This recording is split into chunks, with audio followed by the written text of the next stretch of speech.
Hey guys, this is going to be a useful video for people who like trading stocks priced underneath $10.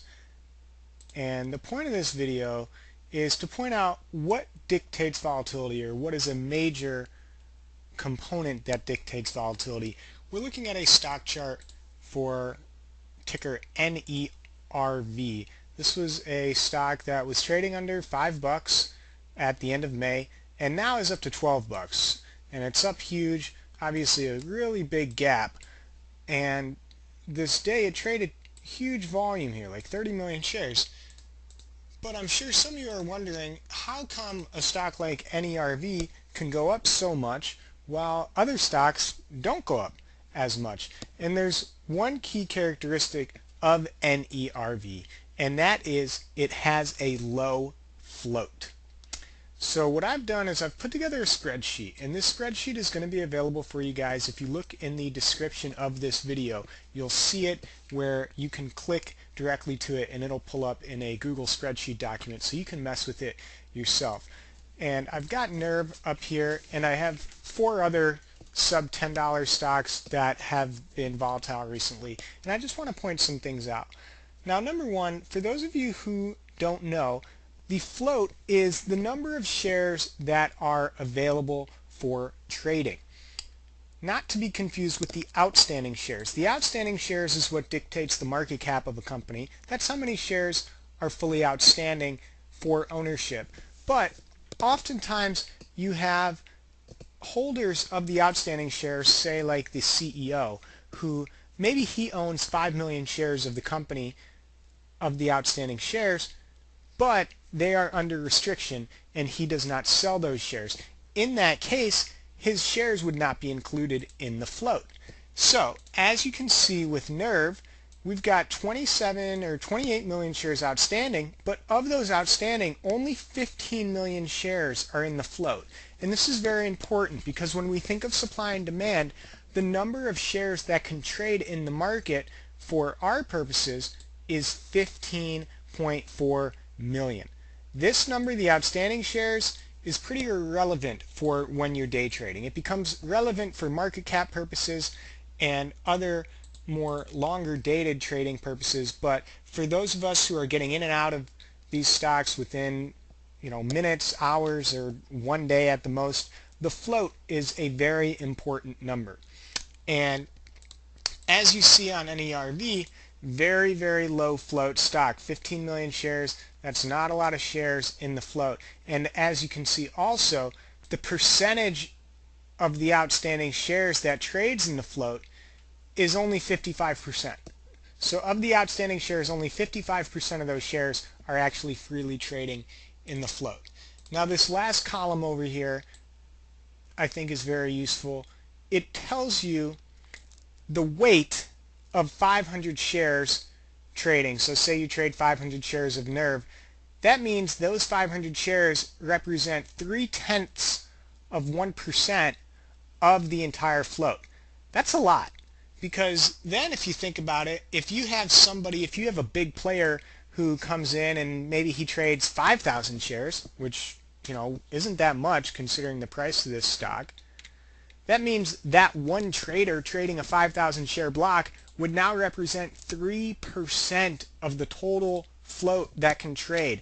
And when we're basing our trades off of supply and demand, which is what every single movement in the stock is based off of, this means we have low supply and it's only going to take a little bit of demand to move the stock in some cases. And in those cases, it comes back to the float. So you want to look at this. And I've got other stocks up here. So if we look at BOSC, this was a stock that made a move recently. And what do you notice about BOSC? Well, look at this float. If we thought NERV was small with 15 million, this is even way smaller, 1.6 million. The weight of 500 shares represents almost 3% of the entire float itself. So now if we go look at the stock chart for BOSC, you will see, boom, gigantic move, $2 up to $5 just about, and it didn't even trade that much volume. On 20 million shares, that's a lot of volume relative to this stock, but it's not a lot of dollar volume relative to what you can find in different stocks in the marketplace. So the general rule that I'm pointing out and that you should be picking up on is that low float stocks are much more volatile than larger float stocks. And we can see that represented well with this ticker GALE, G-A-L-E. It's been a mover as well recently, but look at her float. It's the biggest float we have. Furthermore, 99% of the outstanding shares is accounted for in the float. So there's not a lot of shares held by insiders under restriction. And then if we look at the stock chart, so based off of that, the thinking would be, well, GALE is certainly not going to be as volatile as BOSC or NERV. And if we go look at the stock chart, that's exactly what we see. Yes, GALE's been making a nice move up, but we look at Friday's action, for example, it was only up 1.4%. It only traded in an 11-cent range. And the day prior, it traded in a 20-cent range. And again, if we go back to BOSC, I mean, BOSC on Friday traded in a 27-cent range. Day before, it traded in a 40-cent range. The day before that, it traded 75-cent range. And then, of course, on Tuesday, the huge day higher, it went from 225 up to 475, which is just gigantic. So where do you find out this stuff? Where can you look at the float and the outstanding shares and whatnot? Well, Yahoo Finance is really useful for that. So if you go to Yahoo Finance and go to this quote lookup on the left hand side right here and type in the ticker you want, so I'll type in NERV. Okay, then it pulls up, takes me to this NERV page. Now from here, what you want to do is you want to go to the key statistics on the left hand sidebar. Click key statistics, and then from there you go on the right hand side where it says trading information and share statistics, and you will see that we get our shares outstanding and our float. So this is very useful. There's also other information there if you want to dig through it, but those are the two things I wanted to point out, the shares outstanding and the float. Now, as far as my spreadsheet goes, and again, this spreadsheet is linked in the description of this video, so check it out underneath the video and have some fun with it. So let's say one day you get a stock pops up on your radar, stock ABC, and it's trading around $3, and you trying to figure out, well, is this stock going to be able to make a big move?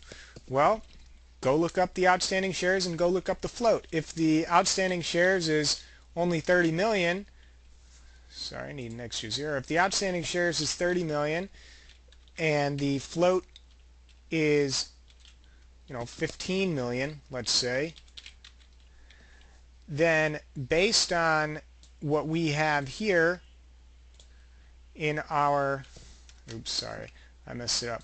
Based on what we've learned from our spreadsheet, this is a very low float, and I would expect her to move. Obviously, we need catalysts, such as having a press release or something of the sort.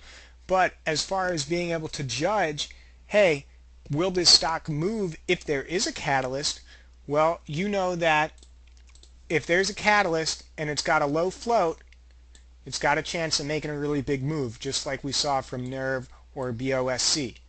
If there's a catalyst but there's a bigger float, such as like on GALE, then I might stay away from that stock because that catalyst is going to have to bring in a ton of volume to move through this float. Higher floats need higher volumes to make big moves. Lower floats need lower volumes to make big moves. So have some fun with this spreadsheet. Consult with it next time you come across a sub $10 stock that you think could make a big move. Judge the float.